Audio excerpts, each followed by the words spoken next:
Steph. I'm from Fountainhead Casting. So we actually don't just do commercials. We do a lot of film, TV, short films, online content. But yeah, we do mainly specialise in advertising. Yeah, TVC. So can you prove to us that you don't need to be certain height? You can have all shapes and sizes when it comes to casting.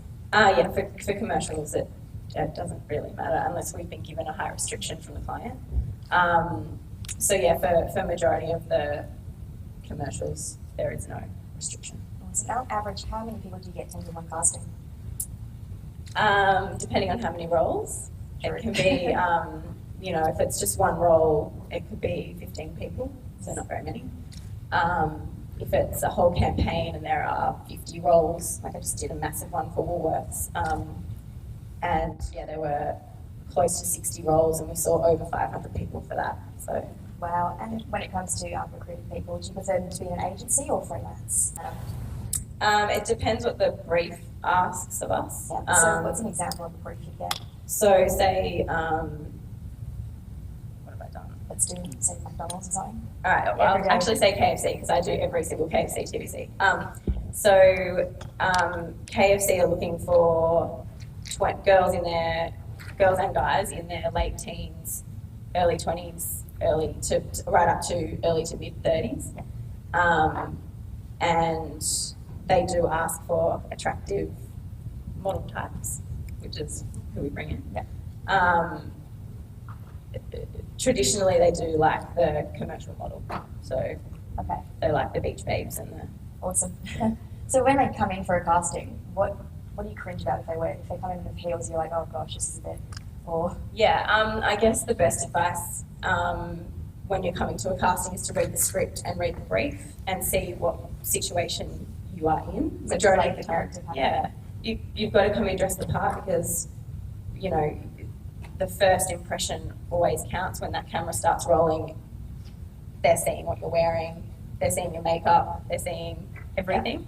Okay. And that's only in your ID. You're not even auditioning yet. You're just saying who you are and what agency you're with. And do you recommend bringing that with your resume or all the castings you've done before and all that? Depending, I mean, first casting, no, because the first casting really is a process of us just auditioning you and then the director will select who he wants to see, and then if you call back for a recall, that's probably a good time to bring your comp card and your portfolio. Step your game up. Yeah. So we've all been to a casting before, for those who haven't. You kind of want to set a really good impression. Have you had any really cringe-worthy people that come in and just trying too hard? Like, is there anything we should know not to do? Yeah, I mean, there is a sense of trying. There's a difference between trying too hard and being passionate and wanting to get the role. I guess the most important thing is that you're really natural on camera. So if you wouldn't do it in real life, don't do it on camera because we're trying to sell a brand and that brand has a demographic and that demographic is you and me. So why I brought up that question is I was at a casting one time, this chick walked in and she literally just goes, clearing the energy, negative energy gone. And I was like, is this for real? And I hope this chick isn't in here. I'm so sorry if that offends you. But do you get like any of that kind of stuff happening? Because that's... yeah, look, there are... Yes, we do. Alison's nodding to me. Yeah, look at you nod. Is that for real? Does that actually help them get it? Or? No. I was spending so much negative energy as soon as she did that. It's just... you treat it like a job interview. Yeah. You're going there for a job interview. If you wouldn't do that when you're going to get a full-time job as a receptionist, then don't do it when you come to a commercial casting. So does that mean follow-up calls and emails and all that is necessary? Sorry, what? Follow-up calls? Because when you apply for like everyday jobs, you kind of do the follow-up calls. Is that that doesn't apply either. Okay. So normally you would communicate with your agent, and then your agent communicates with the casting agency. So yeah, it's not a great idea to call the casting agency direct because quite often we don't get any feedback from our clients. So it may just, come down to not because you're not good or not because you didn't do a great audition, but that you weren't blonde or you weren't Asian or you weren't... a certain look of makeup they wanted. Exactly. Didn't cut it. Okay, so for all those that want to get into the commercial TVCs and stuff, how should they go about it then? Who's the best to contact? How should they prepare the resume? That's a tough question.